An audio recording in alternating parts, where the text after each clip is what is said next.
আজকে সবার একটা পছন্দের খাবার নিয়ে এসেছি, সেটা হলো কচুর শাক, যেটা আমি নিরামিষভাবে করেছি। সেটাই চলো আজকে দেখে নিই কিভাবে করলাম। কচুর শাকটাকে প্রথমে নুন দিয়ে সেদ্ধ করে নিয়েছি।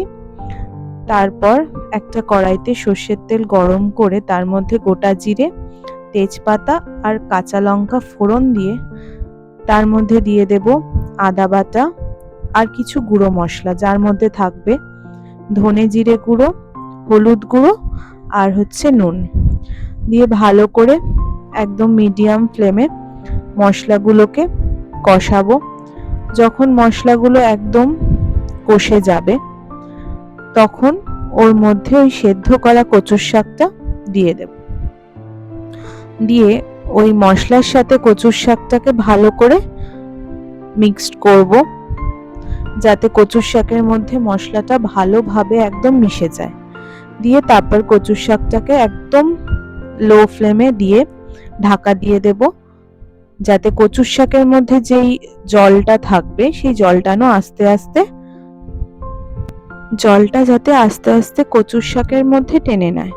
তারপর আবার ঢাকা খুলে তার মধ্যে ভিজিয়ে রাখা মুগ ডাল দিয়ে দেব, আর দিয়ে দেব নারকেল কোড়ানো।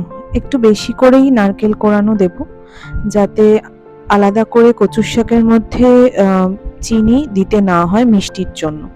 তো এখানে যেহেতু আমি অনেকটা নারকেল কোড়ানো দিয়েছি, তাই আমি আলাদা করে কোনো মিষ্টি দিইনি।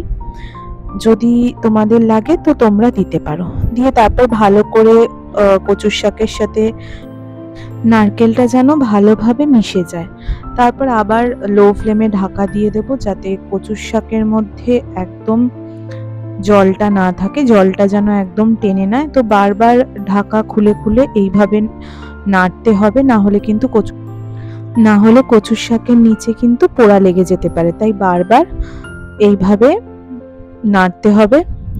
দিয়ে যখন একদম জলটা টেনে নেবে আর এক্সট্রা কোনো এর মধ্যে জল থাকবে না, তাহলেই রেডি আজকে নারকেল দিয়ে কচুর শাক।